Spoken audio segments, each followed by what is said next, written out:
I honestly thought that the trade deadline this season was not going to be special. We've already gotten to the last days towards the end of the trade deadline, and I genuinely thought, look, February is about to start. Pretty much no trades have happened this season, and then it all kicks off. And I know we always predict that they're happening towards the end of the window, but this has been crazy. I mean, James Harden, still one of the premier players in the league, requesting a trade and getting a trade literally within 2 days to a better team, to the Cavs. Yes, I know the Cavs aren't the same team that they were, last season when they went on that unbeaten run and everyone really thought they were going to be a serious team in the playoffs. But maybe James Harden can bring them back to that. I don't really know how it's going to work, but my James Harden fans, we've all got to stand up. There's a great move for him. He gets out of the Clippers where he's clearly unhappy. And he goes to a team where, look, he should be happy. He wanted to be able to defer on other people. The Clippers didn't bring those players in, and the Cavs clearly have those players. I mean, the proof is in the pudding. James Harden is probably not going to be the main ball handler at this team. So clearly, he's deferring to other players. And now, when D-Mitch wants to defer, he's got a player in Harden who can play make and score to a more consistent level than Garland. Look, they both have their issues defensively, and I think, to be honest, James Harden is kind of just a better version of, better player than Garland. Obviously, they don't have the exact same style, but that's meaning the position, he's an upgrade. He doesn't fix their issues defensively, but I think Harden was an opportunity they couldn't pass up on. They clearly want to win now. Darius Garland's having his serious injuries. I mean, not serious injuries, but having serious injury issues to the point that he's not playing this season. And clearly they're trying to get the best out of their current squad with Jared Allen, Evan Mobley, kind of at the peak of their powers. Obviously, Evan Mobley's got another level he can go to, but I'd still say he's a valuable player and a starting player on a championship-capable side. So look, I think the biggest upside is we know how well James Harden works with bigs and how much he elevates the bigs games. And I think him and Jared Allen are going to have a special partnership, and even him and Evan Mobley. Obviously, that's more dependent on how much usage he gets compared to D-Mitch, but I'm sure they'll want to let them cook because that's what James Harden does. But now, look, as much as I love James Harden and all of us fans do, we know he's limited. We know that in the playoffs, he has struggled. D-Mitch, complete opposite end of the spectrum. He never struggles in the playoffs, except for kind of last season. So, hopefully, get the best of both worlds. James Harden can get him to a good position during the regular season. D-Mitch can cook for them in the playoffs. Or even James Harden can cook, in the first few games of the playoffs. And then when it gets to Game 6, Game 7, or the last 5 minutes, the clutch points in the game, D-Mitch gets to take over. I seriously don't know what the fit's going to be. I assume D-Mitch is the one that keeps the high usage, keeps, running the ball. But obviously when he comes out, Harden will get that 4 minutes at the end of the quarter to run the show. And I think he can run the show way better than Darius Garland. Now, for the Clippers, this move doesn't really make any sense. I guess they just didn't want to lose their asset of James Harden. But they better hope Garland wants to stay with them because it's a lot younger player. And look, he's an all-star. Garland's not a scrub. I just don't think he fits their current team. And I reckon this pretty much rules them out. I mean, they weren't really in contention to win anything, but it rules them out of being a proper playoffs team this season. Not that any of us really thought they would be one, especially with what everyone would say about James Harden, but this definitely rules them out. So yeah, I'm not really sure about it yet. As a Harden fan, I'm super happy. We'll know more in the next couple of weeks. We know the fit of them. But being completely honest, I think this is a good move for the Cavs, for Harden. I mean, Darius Garland should be able to cook at the Clippers. I just don't understand what the Clippers are trying to do. I think it was more just about the fact they didn't want to lose James Harden. Now, with Anthony Davis, I completely understand why they wanted to get rid of them and kind of why they had to get rid of him. I mean, let's be honest. After the Luka Doncic stuff, the city was never going to take to AD, no matter how good he was for them, unless he was bringing a championship. You're not going to be given a chance. Let's just be real with ourselves. But clearly the big issue for fans is they think that you should be able to get more than 2 first-rounders and Chris Middleton. Now, what I would say is I'd say look away from the players, there just to fill salary, etc. But I think 2 first-rounders is good for AD. I mean, I don't really think there was a market for AD at the moment. I don't think anyone wants to risk him with how much he's been injured, especially since he's gone to the Dallas Mavericks just over his whole career.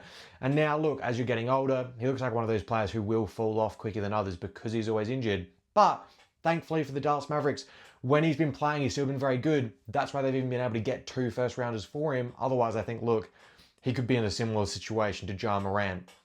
Which I understand, that seems very critical because of how much better of a player AD has proven to be than Ja.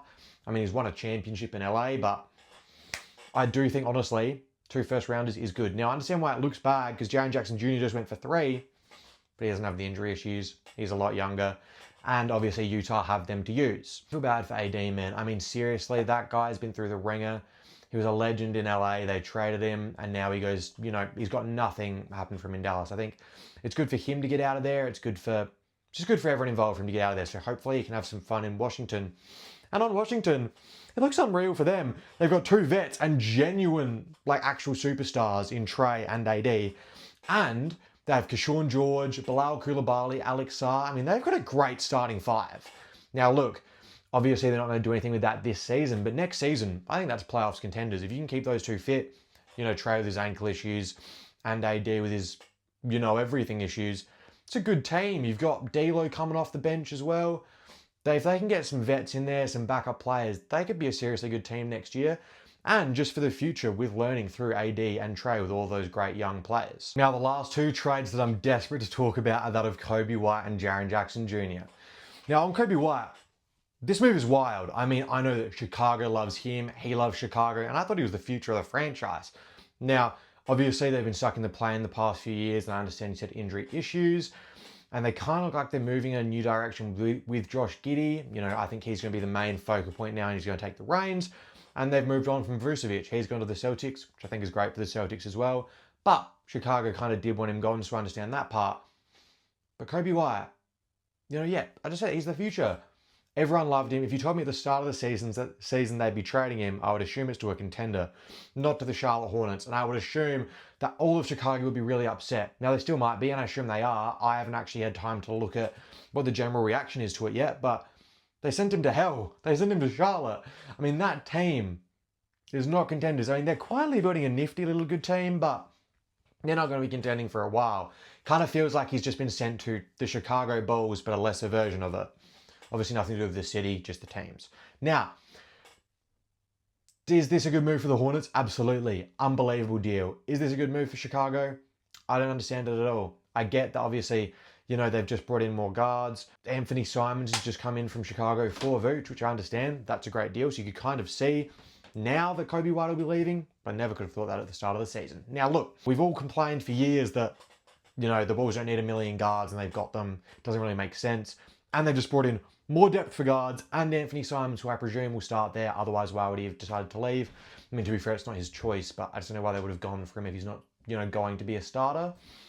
And they've still got 1 million people in depth, so I get it, but surely they could have gotten better for Kobe White. I mean, look at Desmond Bain, look at Jaren Jackson Jr.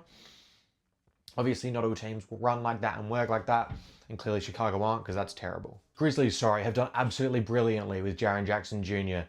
I mean, they got 3 picks for him, which I think is massive. They probably should have tried to get an actual player to fit their squad currently right now.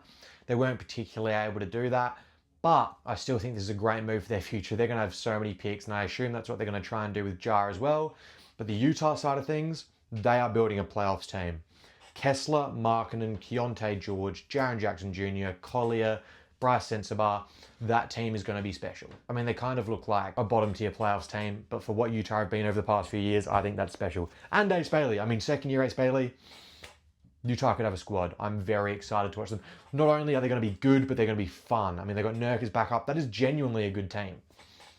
That is a first round exit playoffs team, but it's a playoffs team, and that's crazy. Not even a play-in, that is a playoffs team. I love that for them. And it's just good to see teams that have been struggling for a while get better. Seriously, Kings, I would be crying if I'm you. But maybe you guys move Sabonis and start a rebuild as well. Let's see. Interesting, actually. I wonder if Chicago will go for Sabonis. That would be unbelievable. Anyway, then they could actually rebuild their team. What are the Grizzlies now going to do with Ja Morant? Clearly, I think they think his value is too low right now, and that's why they don't want to get rid of him. I mean, Jaren Jackson had been terrible this season until maybe a month ago. And look, a month of great games, and now he's going wherever he wants. And we all knew that was going to happen. I think we knew that he was unhappy there, and that's why he was playing badly. But look, he plays better, and he gets his move. So Ja, maybe look at what Jaren Jackson's doing. Because clearly, your team just wants picks, and they're not going to be willing to let him go for less than they let Jaren Jackson go for. There's no way.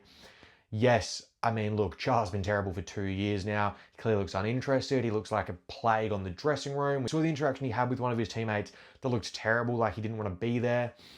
And look, they're not winning anything this season, so they probably don't care if he's bad on the dressing room. They just want to get something for him. So what I'd say to him is go, look, you're going to miss out this window, but you can get traded at the end of the season if you play well and get us at least 3 to 4 picks. Because clearly, Look, there's no one I even think can improve their team right now to be possible contenders. So I think that's the best they can do.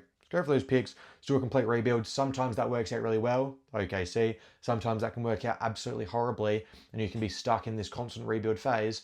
But if you use, 5 of those picks, it doesn't work out, it doesn't look like it's going well, you can always flip those picks to a new rebuilding team, get one of their stars, etc. Great move by both teams. Great for Utah, great for the Grizzlies rebuild. But Grizzlies seriously need to figure out what they're doing with Ja Morant.